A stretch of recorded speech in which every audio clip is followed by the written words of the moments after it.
There you go. Good morning, everybody. Hope you can hear me now. My name is Lana Harris, and this is the First Alert Desk. Want to make sure you're caught up on the top stories of the morning. If you are watching on our Atlanta News First Facebook, feel free to shout me out. Say hello. If you have any questions, comments, concerns, I will be able to see it. If you're watching on my Lana Harris Facebook page, I will not be able to see those comments. But again, if you're watching on Atlanta News First Facebook page, give me a shout out and I will get to it and let's talk. All right, let's jump into our first story. It's an update. So we are getting a closer look at police body cam video related to the death of a protester. Okay, so take a look. These are Atlanta police officers who are part of a task force to clear out campsites on the property. The tents that they came across were empty. All right, let me actually take this down so you can see it a bit better. Those are the tents they came across. So these officers were kind of far away from a different group made up of state troopers. So we want to point out, typically troopers, they don't really have body cameras on them. That's why you're not seeing them from their perspective. But according to investigators, the troopers came upon a tent occupied by 26-year-old Manuel Tehran. Now, investigators say that Tehran opened fire, seriously wounding a state trooper.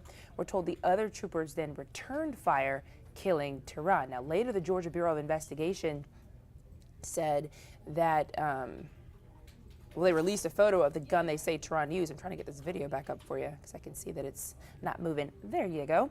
So you can watch for yourself. You can see the reaction from APD officers who could not see what was happening, but they could hear it.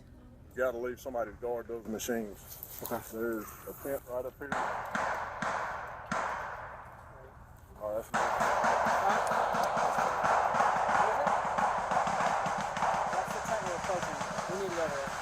Yeah. So all those were gunshots that you heard, and you heard just how many of them that there were. Now, one of them asks if that was some sort of target practice because there were a lot of shots there, but then they quickly realized a trooper had been shot. So APD released 4 separate videos. We have all of those videos unedited on our website, atlantanewsfirst.com. You've seen us do a lot of reporting on this.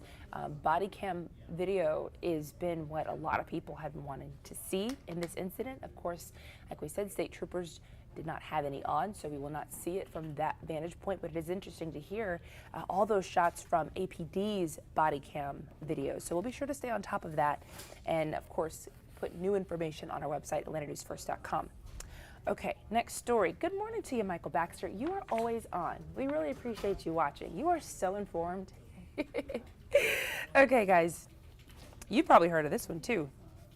This is Buckhead trying to become a city. That is still a thing. Will it actually happen? That's what the people want to know. Okay, so we can tell you right now that there's a bill being considered at this time at the State House involving this.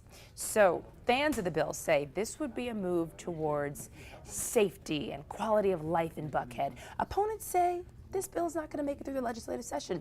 So this has, of course, been a hot topic here in Buckhead, especially after crime seemed to ramp up back in 2021. A lot of people, were obviously and rightfully upset about the fact that they're safe city seem to be running rampant with crime. So the thing is, city leaders say they have gotten a hold on the crime. There's no reason to separate now, but a lot of people still want to. So Senate Bill 114, which is sponsored by 9 GOP state senators, would let voters decide whether or not to make the prosperous Buckhead its own separate entity from the city of Atlanta. Now, Bill White, who's a volunteer CEO of the Buckhead City Committee, says making this happen would vastly improve public safety and quality of life in the Buckhead area. But the city of Atlanta has repeatedly taken a strong stance against Buckhead separating. Last year, keeping the city united was actually among the city's top concerns for the legislative session. And the city has taken extra steps to make the people who live in Buckhead feel safer. They've opened a new police precinct at one of the busiest corners in Buckhead. Here is what Mayor Andre Dickens had to say. A lot of people in the State House and a lot of people in the State Senate. All it takes is one person to produce a bill. But I know that a lot of people say that we're on the right path and that they don't want to see Atlanta broken up into a Buckhead and an Atlanta, 2 separate cities. There you have it. We will stay on top of that one for you as well. The next story is really, really sad and unfortunate because I know a family was really very hopeful to find their 16-year-old alive, but we can tell you that a 16-year-old girl who's been missing since last summer has been confirmed dead, okay? Dental records is what confirmed it. Gut-wrenching end to this search, 7 months long. Her remains were found in Gwinnett County. This is Susanna Morales. She disappeared last summer walking home from a friend's house in Norcross on July 26th. She, of course, never made it there to her destination. Now, surveillance video captured her walking on Singleton Road around 10 o'clock on July 26th. Police say it was likely during the last hours of her life. How awful is that? Gwinnett say a passerby spotted the remains on Monday afternoon in a wooded area off of Highway 316 near Barrow County. Dental records confirmed it was her. So now police are trying to figure out how she died and who else may be involved. Investigators say right now the department doesn't have any suspects or persons of interest in this case, but they're asking anybody who may know something about what happened to Susanna Morales to come forward. And I remember doing this story a couple of weeks or months or so ago, and the family was still holding out hope, and that's what really breaks my heart because, you know, if one of your family members went missing, I'm sure there's nothing that could keep you from wanting to find them. So, again, gut-wrenching into this story, but we'll continue to stay on top of this. Again, police want to know who did this. They want to know what exactly happened. So does her family. So if you know anything, you can remain anonymous and contact police, but her family really still wants some answers to this. Okay, next story for you. Have you heard of vanpooling? Kind of like carpooling. I've never heard of vanpooling right now, but people are doing that a lot more often these days to get around Atlanta. And part of that is because businesses have said, you guys have to come back to work now, right? In the building, not at home. And there are a lot of perks to vanpooling. You save the wear and tear on your own car. You don't have to spend the gas. You don't have to worry about the maintenance costs. In fact, according to the company Enrix Parking, you can save as much as $3,000 a year for drivers who commute 40 miles to work each day if you vanpool or carpool instead. So if you're wondering how this vanpool program works, it's like carpooling, except the Atlanta Regional Transit Authority partners with Commute with Enterprise, and they provide the vehicles. So commuters in Metro Atlanta then take turns sharing the driving responsibility, and they just collectively decide where to meet. So here's more on that. So it all depends on your van pooling group. That's something that you all would decide.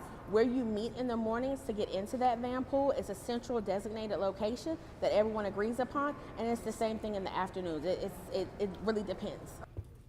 There are currently 150 active van pools, but officials say they are steadily increasing. Like I said, they're finding more and more people want to do this. I don't blame them, okay? I have a very short commute to work, but if I had to drive, I think, any further than this, and also not at 3 in the morning. When I get on the road, nobody's on the road with me. I get here at 3 in the morning. But if I did have to drive in this traffic, I would absolutely carpool. If anything, for the HOV lane, right? Because it is so infuriating watching everybody get in that HOV lane and drive past you, and you are stuck. Okay, speaking of frustrating, did anybody try to get on Twitter yesterday? Did anybody have a problem getting on Twitter yesterday? It is back to normal this morning, thankfully, but they were having some glitches yesterday. What happened? Well, if you were trying to do just a basic function, you could not do that. You and users worldwide. So some users were trying to send new tweets, and they got a pop-up that said they had reached the daily limit for sending tweets, or that they couldn't send their tweet. Is that a thing? I didn't know that was a thing, a daily limit. I don't think that was supposed to be a thing. CEO Elon Musk blamed the problems on multiple internal and external issues happening all at the same time. So some former employees, you probably remember, they raised concerns that those mass layoffs would cause the platform to suffer. The workers who had the knowledge of Twitter's key systems were ousted, but that happened anyway, and so a lot of people kind of saw this coming. I'm not going to say anything about it, but a lot of people did. I wasn't on Twitter yesterday. I don't really get on Twitter all that much for no particular reason. I just feel like I'm more on Instagram and Facebook, that kind of thing. Those don't have problems as much, but who am I? Okay, how about the weather?